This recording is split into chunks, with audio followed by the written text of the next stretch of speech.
Hello everybody, my name is Tony Megna from Integrated Heights Wellness and Healing Center in Southeast Wisconsin. Wanted to make a little flowchart video on concussions, specifically the progression of the disease, or progression of the injury rather, and ultimately we're finding that continuous traumatic brain injuries, which you sustain from contact sports, are resulting in a degenerative brain disease, specifically called CTE. Chronic traumatic encephalopathy. And so this is a direct result of multiple impacts to the head. This was a condition that was actually discovered in boxers in the 19th century, 18th or 20th century rather. Initially it was called punch drunk, and it was later coined into a medical term called dementia pugilistica. And we also saw it in World War I, World War II, after soldiers were coming back from war. It was called shell-shocked, specifically World War I was shell-shocked. And so this is a result of a brain degenerative disease where the brain basically atrophies from either damaged tissues or lost communications from those who are under severe duress. And so similar to PTSD, PTSD is a symptom of all of these different conditions. And so and then ultimately in the end, we're looking for treatment strategies. How do we restore the body in a way, in the same way as an ankle injury? We are able to now understand that we can also reestablish brain communication, reestablish brain growth and nerve growth, brain plasticity, and ultimately we can reestablish the body's equilibrium in that. And so that's ultimately the goal, because people that play these sports, we found NFL players, we autopsied 111 NFL brains, 110 were found with this degenerative brain condition. And so the results are very alarming, and the diagnosis of this condition is very high. And so ultimately, we're realizing the problem, and now we have to come up with solutions. And ultimately, that's why I practice integrated medicine. And so let's talk about what happens to the body when we have a concussion. So it's an injury to the head. And where is my flowchart here? Here it is. Okay. So the human body, at the point of impact. So think about static. Okay. So this is the first. You're still. All right. And so at the initial impact, all right, that's the hit impact, the initial impact, and ultimately what that begins to manifest is an acceleration of brain tissue. Right? So within the brain, you're struck, okay? Head on. The brain, which is floating in water, cerebral spinal fluid, is stretched and pushed to the back of your skull, okay? That's the acceleration. It's a rapid stretching of the tissues itself. Next, recoil. All right? As it's stretched, it comes back and it ricochets off the inside of your skull, right? And so that's, like I said, the recoil. After that, you have a stop point. So the energy from the initial impact, it ricochets back and forth, and then it comes to a still point. Upon the still point, this is a very important point, you have a residual resonance accumulation.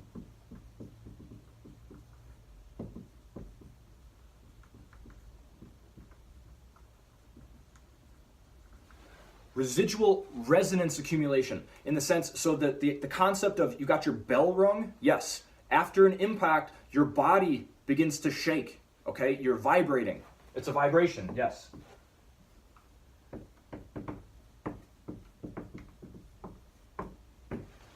You're buzzing with vibration. And so at the point of impact, all of this, so this is the injury right here. You're still, impact, acceleration and rapid stretching of your brain, the recoil, ricochet back and forth, the still point, and then the after effects. The injury itself doesn't really start until after. And so what happens to the body upon impact? You have capillary damage. So damage is accumulated now.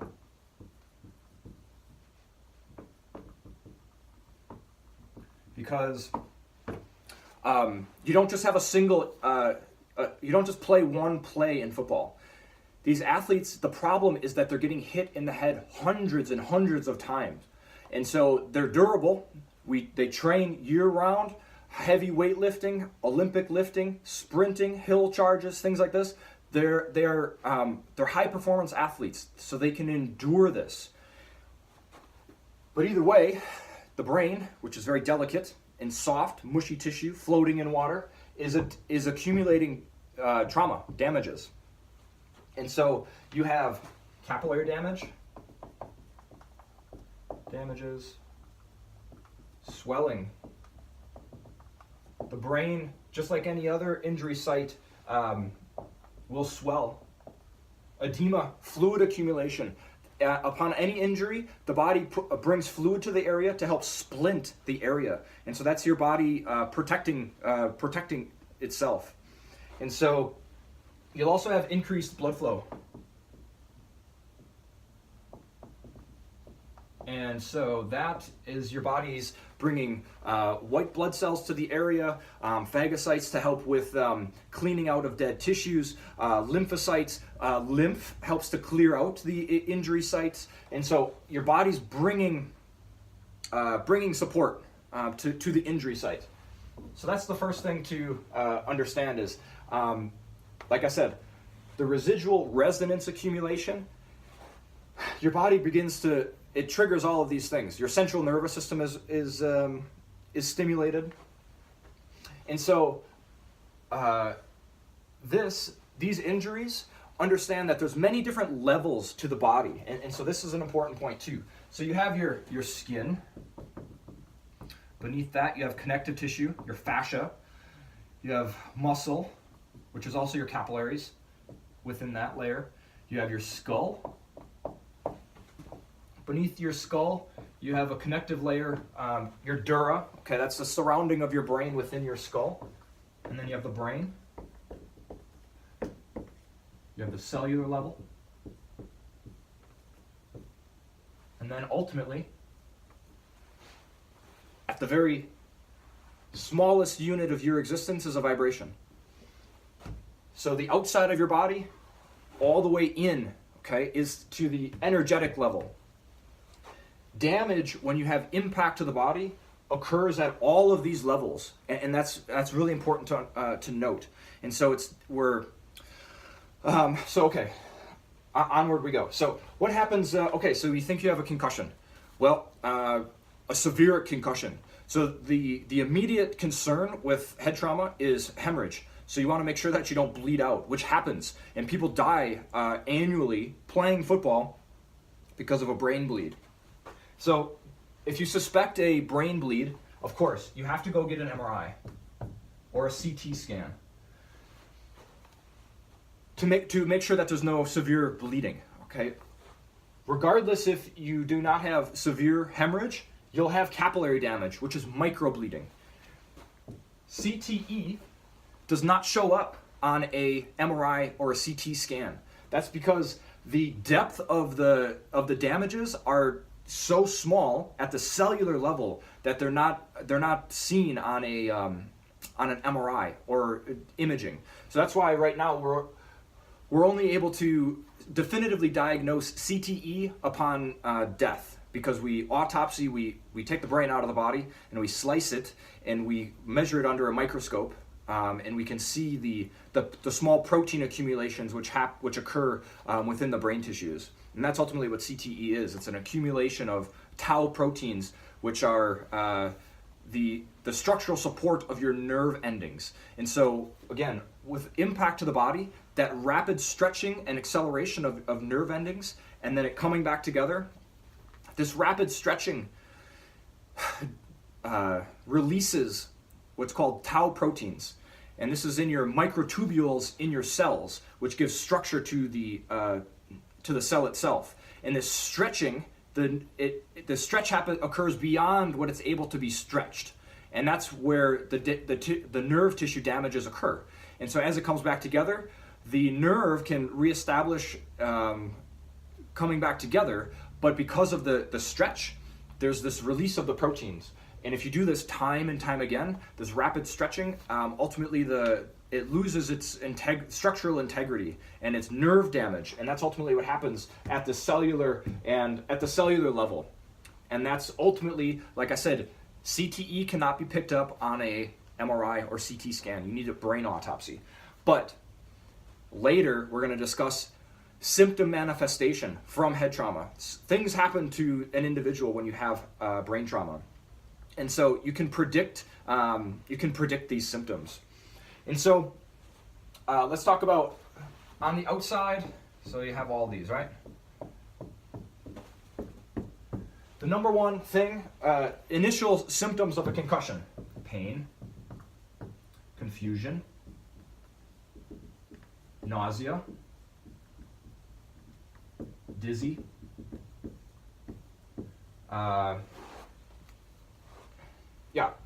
those are some basic symptoms. Vertigo, things like that. So your nervous system is shook, all right? And so these are some of the ways that we can determine, okay, this an individual has sustained a concussion. And so there's return to play rules right now is if you experience a concussion in the game today, you're not allowed to return back to play in that game, but about 10 days later, you're cleared to play.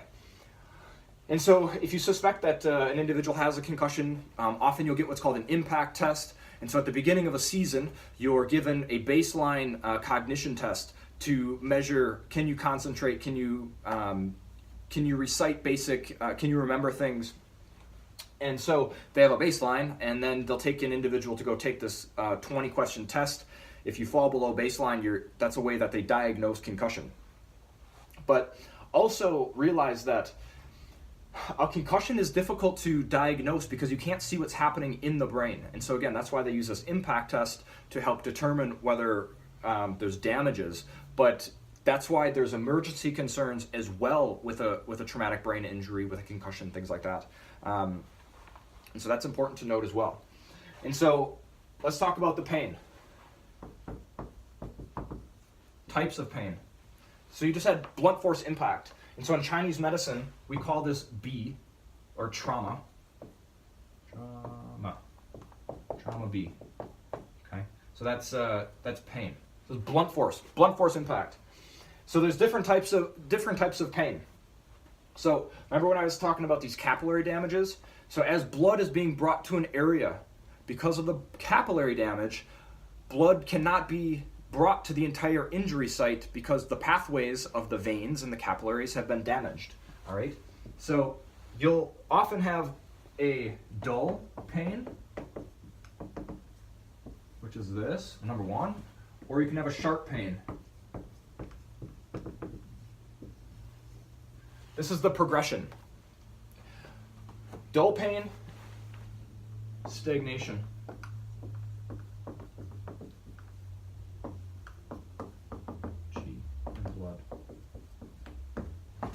As blood's flowing to the injury site, it gets stuck in the tissues because it's stagnated, because the body can no longer bring nourishment to the injury site. And so the dull pain, it's kind of achy. You'll see presentations and manifestations of both dull pain, sharp pain. This is a stasis. It's stuck. So the stagnation, blood is still able to work itself through the injury site because it's a circulatory system. It doesn't just pool where it is. Your body has to clear it out. The dull pains is an indication of the stagnation. The sharp pain is a stasis. Stasis, and I'm not talking about at the actual impact itself. This is 20 to 30 minutes after the injury site. And so you can have sharp pains because blood is getting stuck in the area. You're getting a dull pain by the stagnation. Blood's being brought to the area, but it's not as severe as stuck. And so this is a kind of a progression of how your body will is stimulated to bring nourishment to the site of injury. And so this is the physical trauma to the body. And so if we look at how we would look at an injury in Chinese medicine, we're always looking at the condition, the state of the individual, the state of the injury itself. And so so I was trained under a school called the there's an 8 principle school. And so we use 4 principles of diagnosis, which is we can trace our treatment strategies back to these 4 principles, and everything else expands from there. And so if we categorize this injury, the initial impact is an external injury, right? That's number 1. It's a yang injury, in the sense that your bell was rung. That's a very yang and strong, excessive type of injury, compared to yin. Yin is the dark, okay? Yang is the lightning. And so that's the type of injury that we're dealing with here. It's a very excessive, which excites the nervous system. It doesn't calm you down, it ramps you up. And so it's an external, yang. Like I said, excess compared to deficient. So it's an excessive condition, okay? And then the last one, it's a hot condition. So internal, external, is this condition on the outside or the inside? Yang or yin, this is how we're defining the injury itself. It's a yang injury, excess or deficient. So a deficient condition would be if you are 85 years old and you can't eat anymore and you have no nourishment for your body. Your body is deficient of nourishment, of trace minerals and things like that. That's a yin, or that's a deficient disease. This excess disease just came from an excessive yang impact to the body, and that's how we look at it. And then it's hot. So the inflammation itself is an indication that there's heat in the area. And so with the increased blood flow to the injury site, that in itself is generating heat and inflammation in the area. And so you categorize it as a hot injury. And so you can have a cold injury. So if you're in the winter and you get frostbite, that's cold, right? And so this is hot. And so those are some of the ideas in traditional Chinese medicine, how we look at an injury. But ultimately, we have to use integrated medicine to ultimately diagnose we have to prepare for the emergency care, and then the treatment strategies is ultimately how can we help an individual restore these types of injuries, because a football player is enduring these injuries day in and day out. You practice 4 days a week, full pads. You play a game. That's a week. You do this for 14 weeks in season. You have preseason mini camps. You have spring ball.